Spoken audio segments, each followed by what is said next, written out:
இனிய அன்னையார் தம்முடைய இசையின் மேன்மை பற்றி குறிப்பிடுகிறார். என்னுடைய இசை உடலை சாந்தப்படுத்தும் என்பது உண்மை.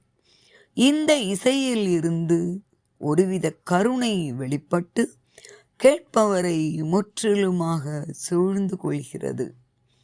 அது ஒரு குழப்பமான சூழ்நிலையின் இசைவற்ற தன்மையை மாற்றி அங்கு நிலவும் எதிர்ப்புகளை சமப்படுத்தி அச்சூழலை சுமூகத்தன்மை கொண்ட ஓர் இசைவாக மாற்றும் இனிய தன்மை உடையது. ஆர்வத்தை தூய்மைப்படுத்தும் ஓர் இனிய இசை. எனது இசை ஆதாரமான அதிர்வை அதன் தெய்வீக மூலத்திலிருந்து கீழே கொண்டு வருகிறது. அது கேட்பவரை உணர்வில் ஆழச் செய்து அறியப்படாத தளங்களுக்கு அவர்களை இட்டுச் செல்கிறது. எனவே இந்த இசையினால் அனைத்தும் அமைதி அடையும். இனிய அன்னையார் மேலும் விளக்குகிறார்.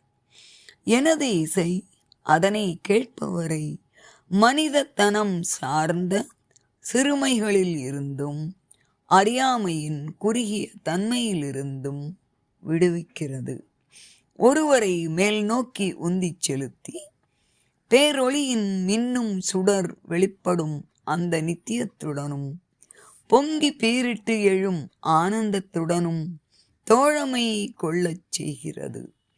ஜீவனில் ஒரு தீவிர ஆர்வம் எழுவது போன்று ஜீவனின் ஆழத்திலிருந்து பொங்கி எழும் இசைவின் அலைகளால் கேட்பவரை தூய்மைப்படுத்தக்கூடியது. அந்த இசைவு எல்லையற்றதன் இரகசிய சந்தங்களாகிய நம்முள் ஒளிந்திருக்கும் இசைவின் எதிரொலியை கொண்டு வரக்கூடியது. நம்முடைய எல்லா ஆன்மீகம் சார்ந்த கூறுகளும் பிணைக்கப்பட்டு ஒரு பெரிய பரந்த இயக்கத்தின் மூலம் ஒரே முழுமையாக ஆக்கப்படுகிறது.